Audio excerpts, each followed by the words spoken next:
6 de la tarde, 33 minutos. ¿Qué tal? Buenas tardes, soy Luz Elena Ramos y esto es En Directo.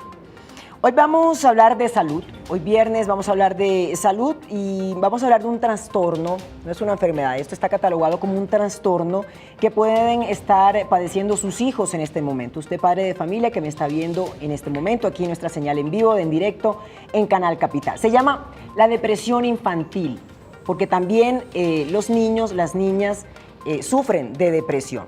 Entonces, hoy vamos a hablar de esto, vamos a hablar de cómo lo podemos detectar en casa, cómo se puede identificar, cómo debe ser el diagnóstico, qué cifras están manejando los especialistas, esos datos que nos pueden dar una idea de cuántos niños aproximadamente están en este momento padeciendo de depresión infantil, cuáles son las causas. Hay una ley de prevención de este trastorno, en fin, vamos a tratar este tema. Los invito inmediatamente para que se comuniquen con nosotros, hagan parte de este espacio, de esta conversación, 457-8300, extensión 5225 y 5226, para que nos llamen, nos planteen su caso en familia, nos cuenten su experiencia, opinen sobre nuestro tema, en fin. También están ya abiertas obviamente todas nuestras plataformas digitales disponibles para ustedes, para que nos manden sus opiniones y comentarios. Bueno, les pregunto, ¿cómo se sabe cuando un niño está deprimido? Con esta pregunta nosotros pues, salimos a la calle con nuestro acostumbrado voz pop y con lo que nos dijo la gente, las respuestas de los ciudadanos, vamos a comenzar a poner este tema en contexto. Uno nota cuando un niño efectivamente empieza a tener algún tipo de comportamiento de retraimiento, de llorar, incluso llorar sin causa alguna, y pues sí sería necesario establecer qué es lo que lo está explicando, ¿no? Qué es lo que está generando que se esté comportando de esa manera. Mirando la actitud del niño, si es una persona callada o que uno ve que tiene problemas, entonces uno dice, a este niño le pasa algo. Entonces pensaría eso, o de pronto si está muy callado o con actitudes muy agresivas. Por el cambio de los niños, por ejemplo, que no quieren ir al colegio, están muy bajos de nota, el cambio de ellos de encerrarse, en estarse encerrados, de pronto mal genio, en eso me daría cuenta. El niño cuando está deprimido es una persona o una personita que se retrae mucho. Busca la forma de esquivar a los padres y esquivar a las personas. Entonces, ¿cómo se debería manejar esta situación? Pues sencillamente conociendo los factores en los cuales el niño o por las circunstancias por las cuales el niño se está deprimiendo. El niño cuando está deprimido se aísla, ¿entiende? Por no quiero nada, quiero estar acostado, no me quiero bañar, o cantidad de cosas que ellos empiezan como, es un reflejo para uno como padre o abuelo, empezar a darse cuenta de que algo está sucediendo. La depresión es algo que empieza generalmente por eso, por aislarse. A través del comportamiento de un niño, de si hay agresividad, si no hay comunicación, si el niño no habla, si se presentan como casos de aislamiento en un niño. Considero que frente a los niños es más evidente como tener una visión más amplia si presentan o no depresión infantil, porque digamos que las características son más visibles, digamos pueden presentar, son niños que no hablan, que no son sociales, que les cuesta compartir digamos en el colegio con sus compañeros, en la familia en el hogar, en el entorno familiar son aislados, presentan digamos comportamientos de agresividad o simplemente lo que te digo, el cero diálogo con los papás, o son niños que simplemente hacen rechazo a todo digamos acompañamiento o actividades de la familia, les cuesta integrarse.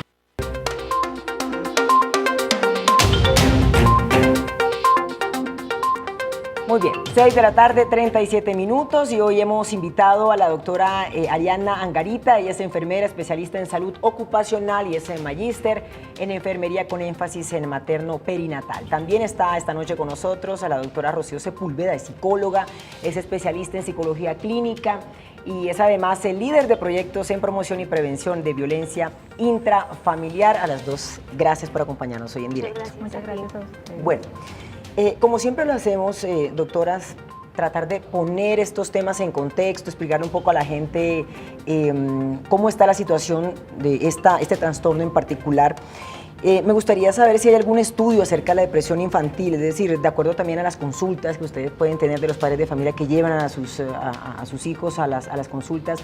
¿Qué nos pueden decir? Es decir, uno de cada cuántos niños están con depresión. ¿Cómo están los datos y las estadísticas? Bueno, con respecto a investigaciones científicas hay muchas. O sea, el tema sí se trabaja desde varios ámbitos, ¿sí? Desde varias, por decirlo así, desde varias profesiones. Sí. En cuanto a, digamos, hablamos de porcentajes, uno creería que la depresión infantil, o sea, no existe, y muchas personas dicen, pero ¿cómo así? O sea, los niños no cursan por depresión porque es algo que siempre lo relacionan con el adulto, ¿sí? Sí. Por muchos factores, por socioeconómicos. O el adolescente, O el ¿no? adolescente sobre Pero no todo, en pero los dicen, niños. en los niños, o sea, ¿cómo? Sí, digamos, hay varios estudios que dicen que de la población infantil, un 2% de esa población de preescolares pueden presentar depresión, depresión, y un 8% de los escolares. Entonces, igual es un dato bastante importante, porque eso quiere decir que nos demuestra que este trastorno sí se está presentando, ¿sí? Sí. Ahora, pues, depende, digamos que se presenta menos, doctora, entonces en los más chiquitos, en los más pequeños, en los preescolares. Sí, estamos hablando de un 2% en la edad preescolar y un 8% aumenta un poco En ya los en escolares. los escolares. Que igual, pues digamos que los síntomas varían por la misma edad, o sea, no van a ser los mismos teniendo en cuenta la edad. ¿Qué es importante? Importante saber que en Colombia, desde el año 2013, existe una ley que es la ley para salud mental, la 1616, ¿sí? Es una ley que definitivamente está hecha es para promoción y prevención, ¿sí? Cuando conversábamos, entonces, ¿cómo es posible que a las urgencias, por ejemplo, urgencias psiquiátricas, ya llegue el paciente con este tipo de trastornos y no debería llegar, ¿sí? La ley es muy clara, dice, tiene que cubrir a toda la población colombiana, incluyendo niños, niñas, adolescentes y la población en general. Es importante, digamos que no hay ninguno, en los estudios, digamos que no se dice que en los niños, por ejemplo, en los niños preescolares o en los escolares, en las niñas, en cuanto a la relación entre niñas y niños, igual, o sea, se da en la misma proporción. Sí. En los adolescentes ya cambia, ¿sí? Entonces ya es diferente, ¿por qué? Porque hay cambios hormonales y otros factores que hacen que en las mujeres adolescentes se presente más este tipo de trastorno. En los niños va a ser igual, tanto en niños como niñas se puede presentar, o sea, no hay ningún determinante con respecto al sexo, ¿listo?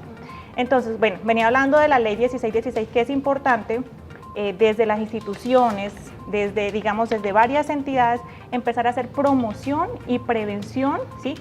Primero identificar factores de riesgo y factores protectores en esos niños, pero también en las familias, ¿sí? Cuando nos llega un niño, por ejemplo, a consulta de crecimiento y desarrollo, entonces, ¿cómo lo está abordando la enfermera, el enfermero y cómo lo está abordando el médico, ¿sí? ¿Será que ese profesional, bueno, una vez se vuelve como muy mecánico, ¿cierto? Entonces, llega a la consulta y digamos, va a lo que va, pero hay este tipo de factores o unos factores de riesgo que tal vez o posiblemente no se identifiquen en el niño. Entonces, ¿quién tiene esta información? Sobre todo la mamá, el papá, el cuidador, o sea, la persona que está pendiente del niño.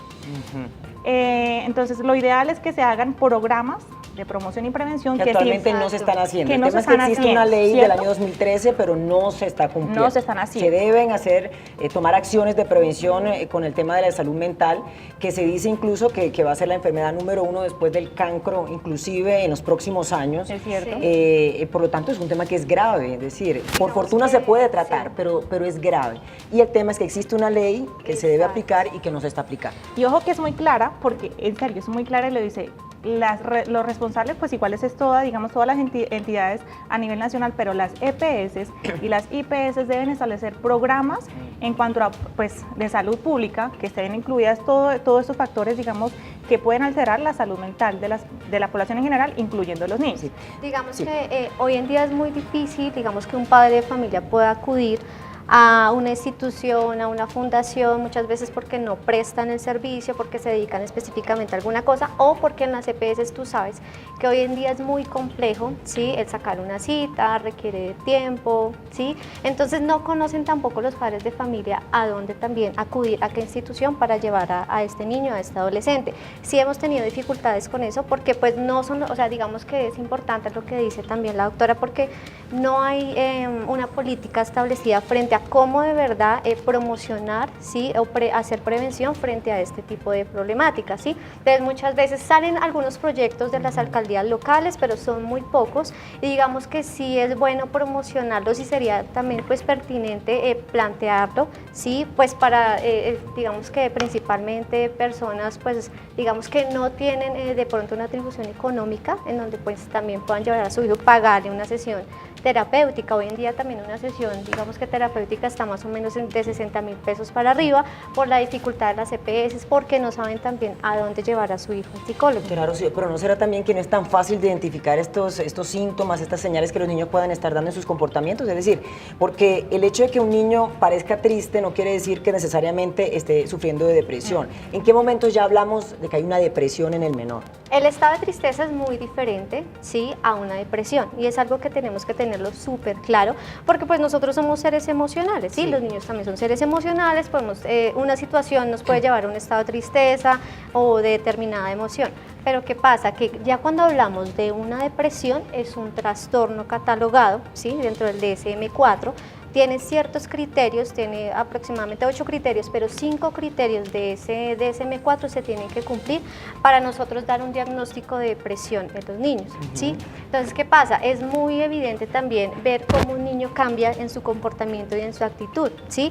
Si tú como padre de familia conoces a tu hijo muy bien y ves que el niño está modificando ciertas conductas, de pronto la actitud no es la misma, ahí tenemos que empezar, ¿sí? A abordar el tema, algo está pasando en ese niño. ¿Qué tipo de conductas? Por ejemplo, para la gente que a esta hora nos está viendo y dice, ok, bueno, ¿qué tipo de comportamientos tengo que estar yo ahí? Principalmente la pérdida de interés hacia actividades que anteriormente al niño le causaba placer, ¿sí? Ahorita ya no hay energía, ¿sí? Estado de ánimo bajo, pero pues sí es claro, pues también hacer entender que no solamente con el estado de tristeza yo voy a identificar ese problema, ¿sí? Está el estado de irritabilidad en los adolescentes, en los niños y adolescentes, es más propenso el estado de irritabilidad, ¿sí? De pronto porque no entienden qué está pasando, algo está pasando, la agresividad, ¿sí? Muchas veces son niños hiperactivos, ¿sí?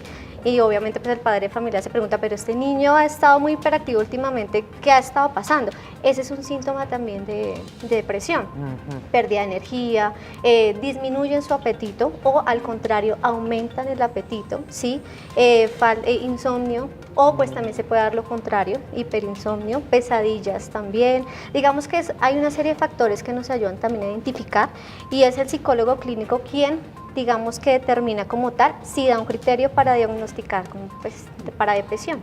Y a veces es que uno como papá también no sabe, no es tan fácil identificar es que esos cambios emocionales o psicológicos pueden estar relacionados con la etapa que está viviendo el niño, ¿cierto? Con esas etapas de desarrollo, entonces uno ahí como, me imagino yo, doctora, que este tipo de comportamientos o conductas, estos cambios permanecen, es decir, no es una cosa que yo veo que está pasando en 3 días y entonces ya me tengo que preocupar, no sé, usted me corrige si es así, pero se deben presentar por un tiempo más o menos largo que me ayude a mí a decir, ok, aquí algo está pasando. Digamos que esos síntomas tienen que ser clínicamente significativos de manera constante durante las 2 primeras semanas, ¿sí? Si yo que mi hijo está pues teniendo comportamientos de desinterés, de irritabilidad, de pronto bajo rendimiento académico, ¿sí? Pues obviamente tengo que tener una alerta porque pues obviamente algo está pasando, ya son 2 semanas, ¿sí?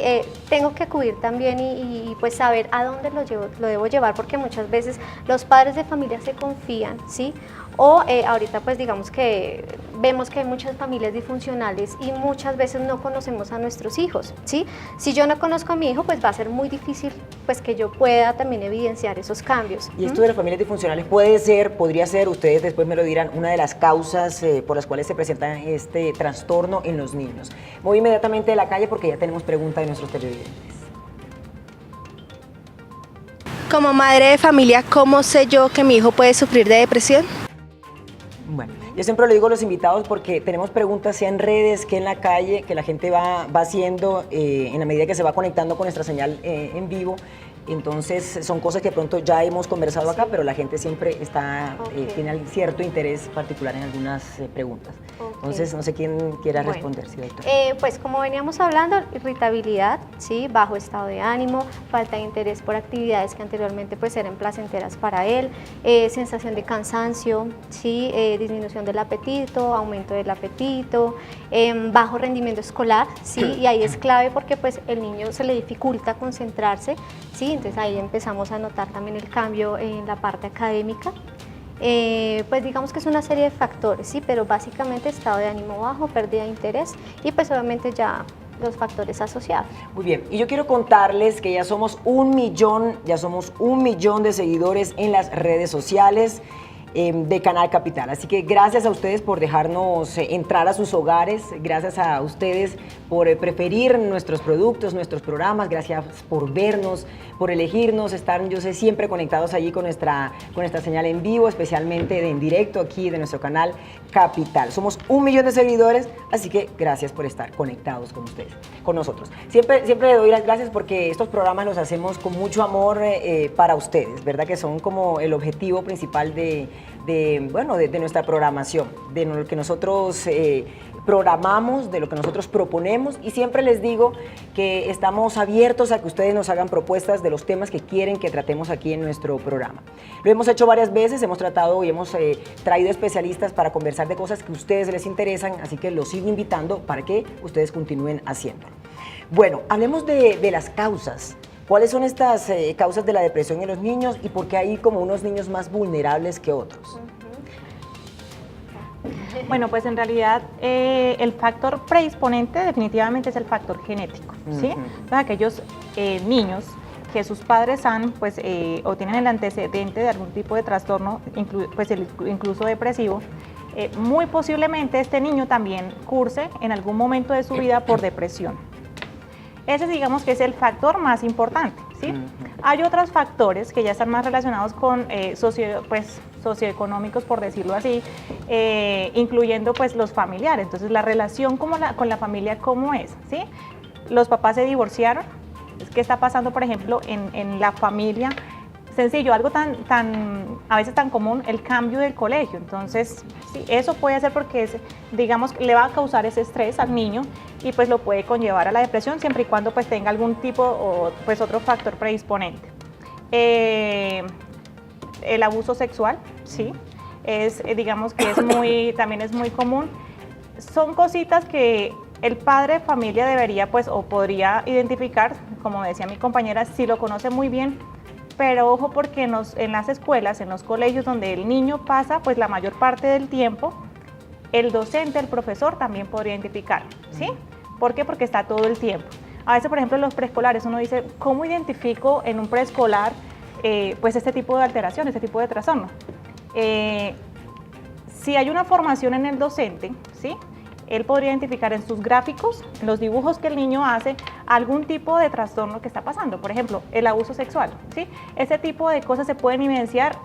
El niño las puede estar manifestando las puede estar en los dibujos. Claro. ¿Sí? Entonces el niño dibuja, pero entonces a veces uno no se fija muy bien, ¡ay, tan bonito el dibujo! Sí, pero ¿qué hay más allá de ese dibujo? O sea, ¿qué componentes tiene ese dibujo que el preescolar está haciendo? Porque el niño, o sea, el de preescolar, él no lo va a manifestar, ¿sí? Él no va a decir, tengo depresión, hoy me siento mal, o ya amanecí mal, porque es que él no lo va a manifestar de esa forma. Entonces, como digamos, los síntomas son diferentes, entonces es importante, en este momento, para mí el rol importante es el docente, el que está todo el tiempo con el niño, y obviamente el familiar, pero entonces, digamos que debe haber una formación previa, tanto en las familias, para allá vamos, ¿sí?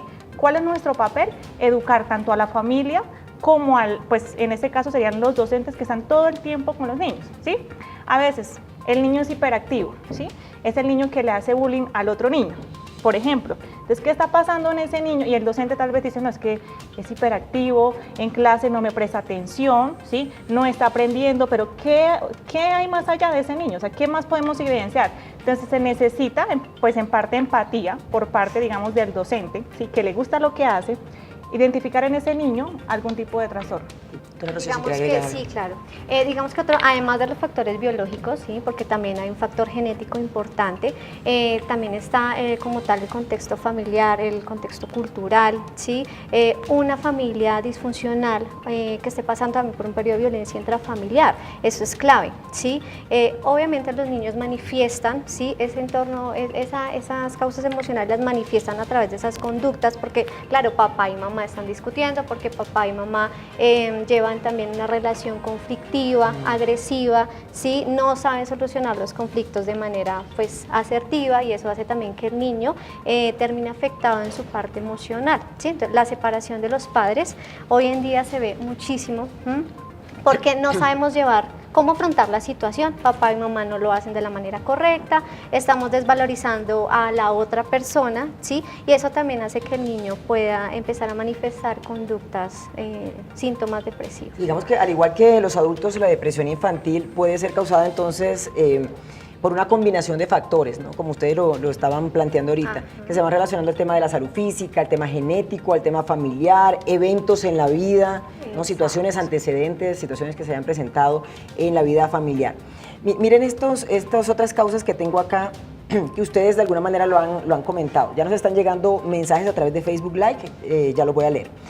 Estilo educativo excesivamente estricto también puede ser una de las razones por las cuales el niño pueda tener depresión. Sí. Pérdida de alguno de los progenitores, ¿sí? O divorcio.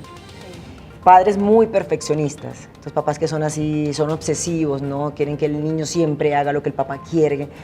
Este tipo de problemas físicos, dificultad para interactuar con otros niños, o víctima de acoso, como le dice la doctora, como por ejemplo el bullying. Entonces, muy importante, veía yo acá el tema del tipo de papás que somos, ¿no? Lo importante que es no ser ese tipo de mamá o de papá, como lo dice acá, que es estricto, que es severo, que es militar, que quiere que el niño haga esto así. ¿Ustedes cómo, cómo lo ven? Digamos que debemos tener también en cuenta las pautas de crianza, ¿sí?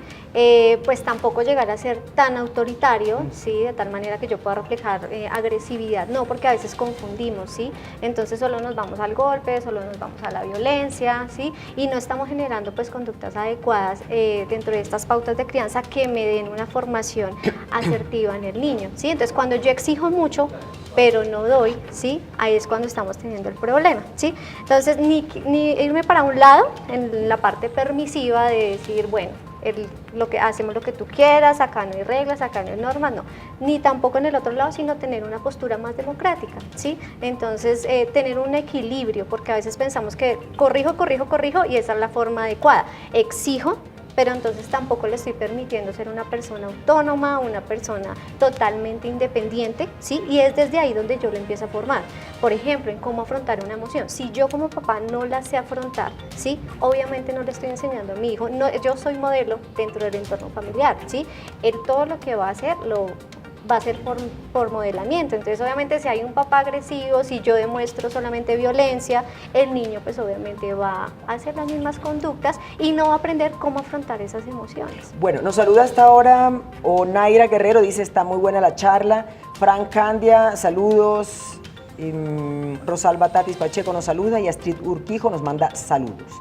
Muy bien, que estoy siempre pendiente con el Facebook Live porque sé que siempre nos mandan comentarios y opiniones. Saludo, me voy inmediatamente a la línea porque tenemos llamada.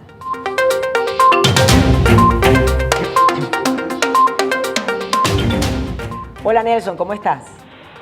Buenas noches. Buenas noches. Mira, yo quiero hacer una pregunta para una de las personas que es especialista. ¿La depresión en los niños tiene cura o siempre van a estar con ese trastorno y deben tomar algún medicamento? O si siempre van a tener que estar de por vida, mejor dicho, la depresión los va a acompañar de por vida o va a tener cura en algún momento, en alguna etapa de su vida. Muy bien, Nelson. Nelson, muchísimas gracias por comunicarte con nosotros en directo de Canal Capital. La depresión, como lo decíamos, es un trastorno grave, pero tratable, ¿cierto? Eso es lo importante. Él quiere saber si tiene cura, pero antes de la cura y el tratamiento y esto, yo quisiera saber cómo se puede prevenir. Arranquemos por la prevención, si es que se puede hacer algo, cómo se puede prevenir y ya después vamos hablando entonces del tema de cómo se puede tratar y curar. Bueno, con respecto a la prevención, yo creo que la formación, en realidad digamos que nadie nace, o sea, ninguna persona sobre esta tierra sabe cómo ser papá, ¿sí? Ni cómo ser papá ni cómo ser mamá.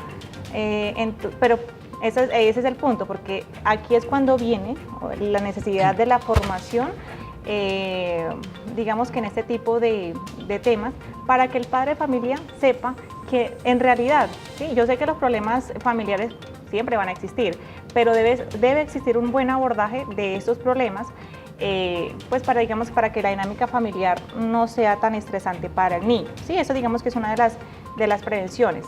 Existe algo que se llama inteligencia emocional, ¿sí?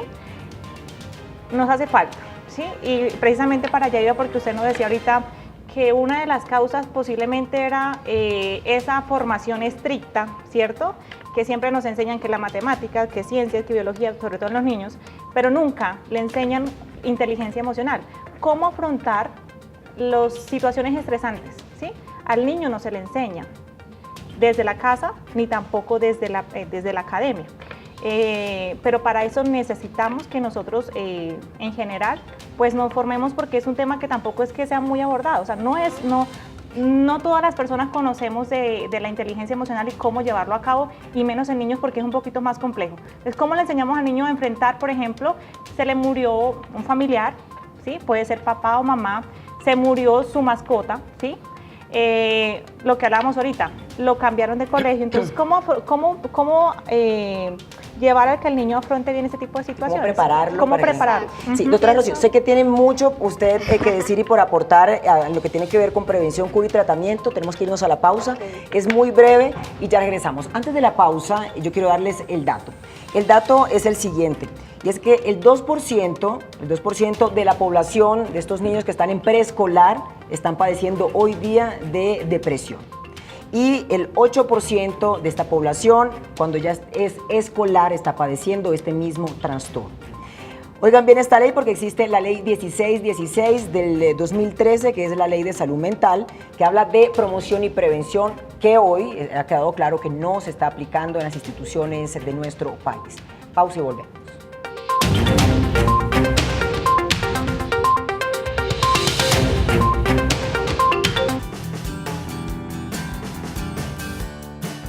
Estoy en Medellín. En estas calles empezamos a hacer política hace 18 años y medio. Construimos un movimiento cívico independiente por fuera de la política tradicional y pasamos del miedo a la esperanza. En la campaña presidencial he recorrido a toda Colombia y en todos los rincones se escucha la voz de la ciudadanía indignada con la corrupción que nos destruye. Pues qué digo, hermano, que estamos hasta el tope. La corrupción en este país nos ha llevado a una pobreza extrema. Pues yo digo que la corrupción es lo que no ha dejado producir el país. ¿Quieres saber dónde están esas oportunidades? En los bolsillos de los corruptos, ahí están.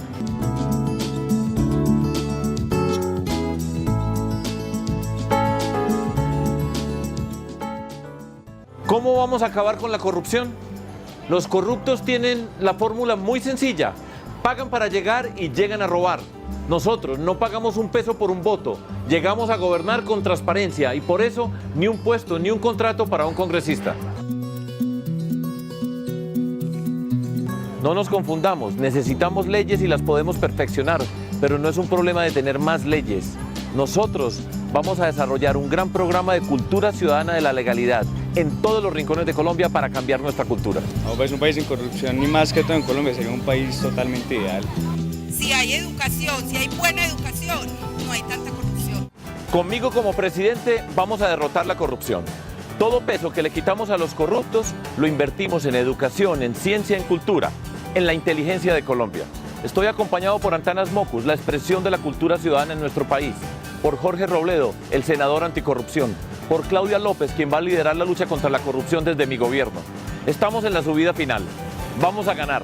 Se puede.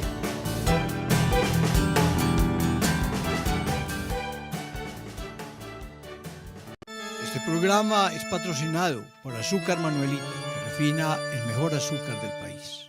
Estamos concluyendo ya la segunda semana de Pascua. Son 7 semanas en las que se nos invita a llenarnos de regocijo espiritual porque nuestro Rey y Señor Jesucristo resucitó.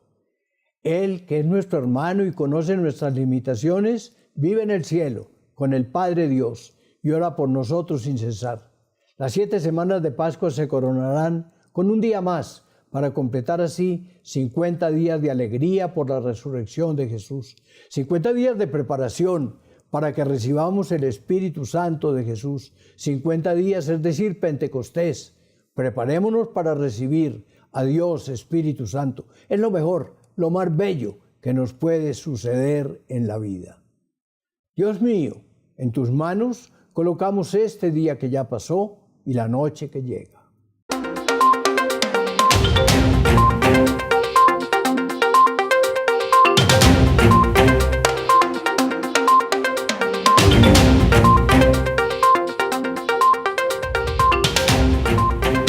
Siete de la noche, 3 minutos. Gracias por seguir conectados con nuestra señal en vivo aquí en directo de Canal Capital.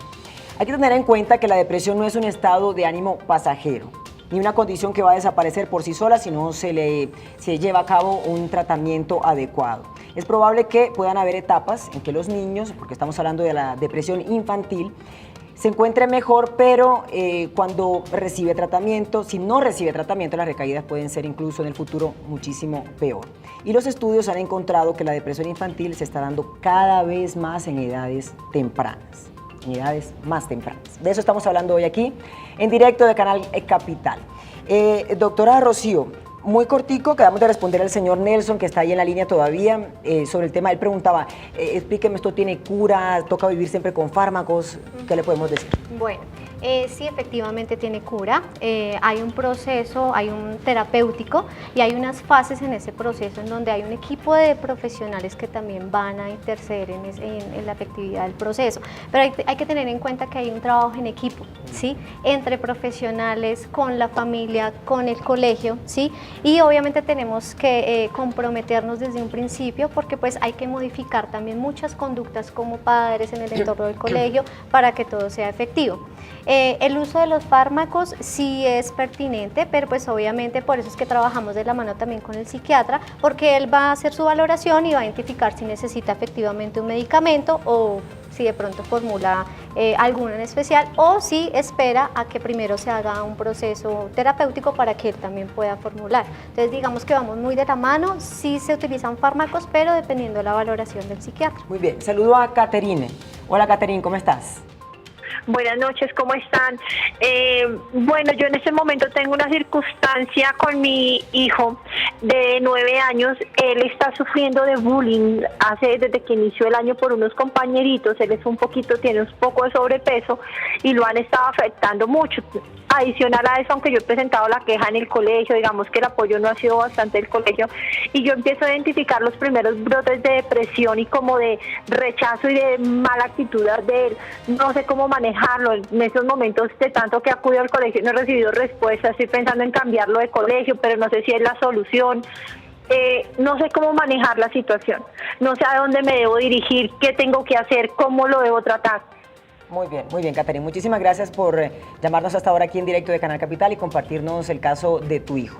Bueno, doctora Rocío, ¿qué le podemos decir? Es el caso seguramente de muchos padres de familia, ¿no? Sí. Esa pregunta siempre de no sé qué hacer, no sé si la solución es cambiarlo de colegio, no sé a dónde dirigirme, esa falta de información siempre a la ciudadanía, ¿no? ¿Qué le respondemos? Bueno, pues inicialmente siempre acudimos a colegio porque el orientador es el primer canal que nos va a remitir también a proceso terapéutico, ¿sí? Si en el colegio definitivamente, pues digamos que no están actuando, tú puedes ir directamente a la EPS, ¿sí? Pues digamos que con una cita con médico general para que te pueda remitir a proceso terapéutico, ¿sí? O también puedes buscar ayuda con algunas instituciones, fundaciones que prestan un servicio de psicología, ¿sí? Pues específicamente para personas que de pronto están buscando la ayuda de manera efectiva. Entonces digamos que hay, por ejemplo, en las comisarías de familia tienen mucha información acerca de los servicios de fundaciones que prestan esos servicios para que puedan acudir, ¿sí? Pero pues obviamente el colegio es vital, porque independientemente de donde vayas a acudir con tu hijo, el psicólogo también tiene esa responsabilidad de mirar cómo está ese contexto escolar, y nosotros también orientamos al docente para que pueda actuar dentro del aula. Entonces digamos que ya harán la comunicación con el docente. La idea, doctora Rocío, es hacer esto antes de hacer un cambio de colegio, o ¿Qué le recomienda en ese sentido? Pues la idea primero es acudir al psicólogo para que él tenga la comunicación directa en el colegio, ¿no? Hay que primero mirar, abarcar qué es lo que está pasando, cómo se hacen los procesos. Si ya definitivamente digamos que pues no se puede, pues ya se pensaría, pero pues no creo que en primera instancia sería la solución.